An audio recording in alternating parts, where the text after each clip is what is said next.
It's another Q&A edition of Optimal Health Daily, episode 360, and I'm Dr. Neil, your host of the show.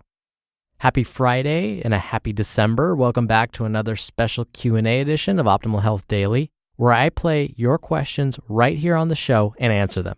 On the other days, I read health and fitness blogs to you like an audiobook. And today's Q&A is sponsored by Talkspace. Talkspace is the online therapy company that lets you choose from over 1,500 licensed therapists. Get matched with your perfect therapist who can put you on the path to a happier life. For a special offer just for you, visit Talkspace.com/OHD. Now, if you're new to the show, you may wonder why I might be considered qualified to answer listeners' questions. I'm actually going to talk about that in my response to today's question. Now, before we get to that, just a quick disclaimer. Today's question is very specific. It's about a very specific career path. Now, that doesn't mean it's not going to pertain to everyone else. So I promise parts of what I'm going to say today will pertain to you, no matter where you are in your education or your career path. And I hope you find it somewhat inspirational. So with that, let's hear today's question and start optimizing your life. Hello, Dr. Neil. I'm curious as to what the steps are to become a registered dietitian nutritionist, especially for individuals with prior college degrees. Also, what areas of work can you apply the RDN title, basically the industry segments, and what are the future outlooks for that industry segment? Thank you. Thank you for your question, Chris. Again, for those of you listening right now that have no interest in becoming a registered dietitian nutritionist, or RDN for short, I promise you will still get something out of this episode. That's because I will end up spending a significant amount of time talking about finding a career path that interests you. So stick with me here.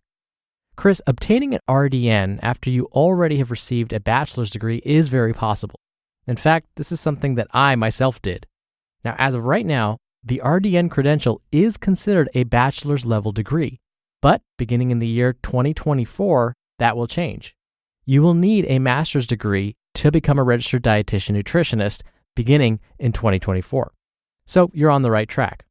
Now, to become an RDN after you've obtained your bachelor's, you will need to find an accredited master's level program that offers something called a didactic program in dietetics, or DPD for short. The good news is there are many accredited master's level DPD programs all across the country. What'll happen is you'll complete all of your classroom coursework and then spend some time completing internships in first a clinical setting where you apply what you've learned, and this is usually in an inpatient facility like a hospital. Then you'll intern in a kitchen and then in a community-based setting. Now, this leads me to my next point, doing what you love. For me, I was actually a bit disappointed in the education I received when I completed my registered dietitian nutritionist education. Much of what you end up learning is very clinical. Like when somebody is bedridden in the hospital and can't chew or swallow on their own, you need to figure out what nutrients you're going to provide in their nasogastric tube. What I wanted to do instead was prevent others from getting sick and ending up in the hospital in the first place. But as a dietitian, I wasn't able to take the time to educate these folks about their diets and guide them towards a healthier lifestyle. Plus, when I started working with those folks that actually weren't hospitalized but were walking around with chronic diseases like type 2 diabetes or heart disease or even autoimmune diseases, I quickly learned that they wanted to know what foods they should eat and if I had any recipes for them to take home. And they had all these questions about supplements that I couldn't answer. And again, that's because everything I learned was so clinical. So we really didn't talk about food. We spent most of our classroom time talking about nutrients. So this is why I pursued my doctorate. I wanted to know more about disease prevention and lifestyle. I wanted to be able to better serve these patients I was seeing. So if you like the clinical setting and want to assist those that are hospitalized, that's fantastic. Don't get me wrong. Please pursue that. We need more well-trained clinical dietitians. But if your goals are different, then consider a different path, which leads me to my next point, following your passions. There are many master's level nutrition programs that do not prepare students to become registered dietitian nutritionists. Rather, they emphasize other areas of nutrition like holistic nutrition, where the emphases are preventing disease through nutrition and lifestyle, or nutrition-related research, or nutrition and exercise science, or nutrition and public health. Now, you may wonder, well, aren't registered dietitian nutritionists considered the nutrition experts? Won't employers be looking for someone with the RDN credential? Not necessarily. Again, dietitians know clinical nutrition very well, but that doesn't mean they necessarily know how to create an effective nutrition education program, for example, or know how to conduct nutrition research. And they may not know about exercise. And if you follow the path that most aligns with your passions, you in turn will be more effective. This then translates to others noticing how good and effective you are, which now opens more doors for you. So let me share my personal story. My doctorate degree is in public health.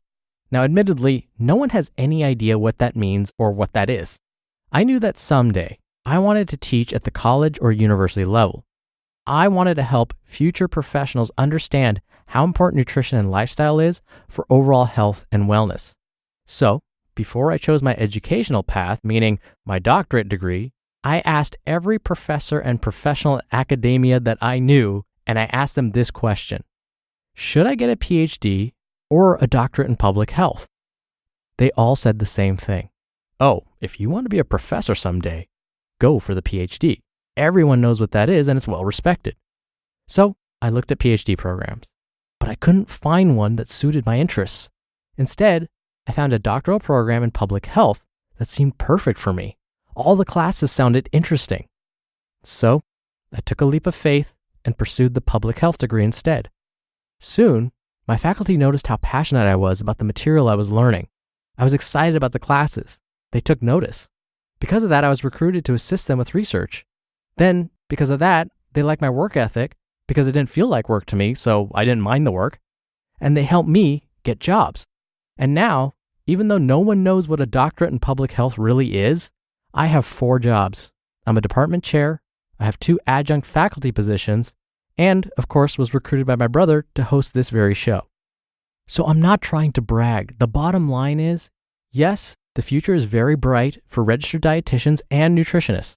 In fact, Money Magazine recently reported that it's one of the best careers for millennials, with an expected job growth of 21% over the next 7 years. But here's what I want you all to think about. Find the career or area of education or nutrition path that most interests you. Everything else will sort of fall into place.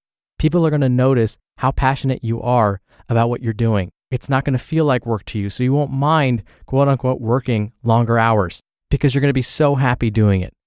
If you're exploring degree programs, let's say, if you're looking to take that next step in your education, my advice to you is look at the list of courses. Read the course descriptions. That's that one paragraph summary of what the course is all about. Ask yourself as you read those, do they seem interesting? If so, then that's the program you should consider pursuing. When you're looking for a new career path, look at the job description. Do those tasks seem interesting to you? If not, maybe pursue something else. If yes, then apply. Thank you again for the question, Chris. You'll be entered into a very small raffle every month to win a book from us. And a very big thank you again to Talkspace for helping to keep this podcast going. Talkspace is the online therapy company that makes it easy to connect with an experienced, licensed therapist that you pick based on your preferences. And it's very affordable, much less than traditional therapy. You can send your therapist text, audio, and video messages, or even do a live video chat. Talkspace therapists are fully licensed and go through a rigorous screening process. Plus, they've done thousands of hours of supervised professional training. So, to match you with your perfect therapist, go to Talkspace.com/OHD. And we have a special offer just for you.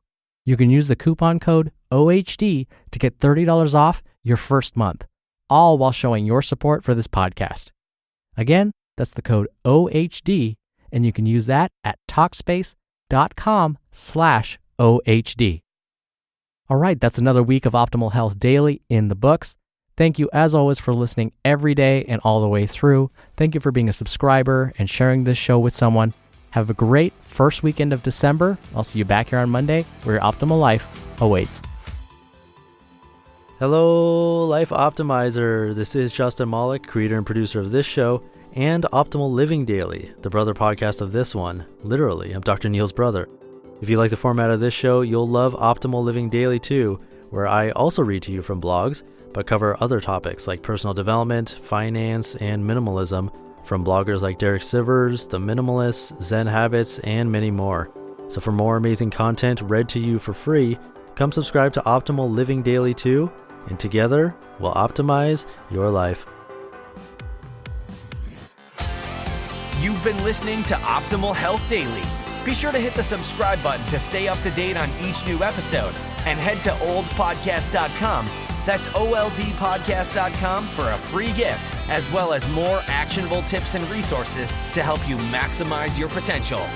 Thanks for joining us, and remember, your optimal life awaits.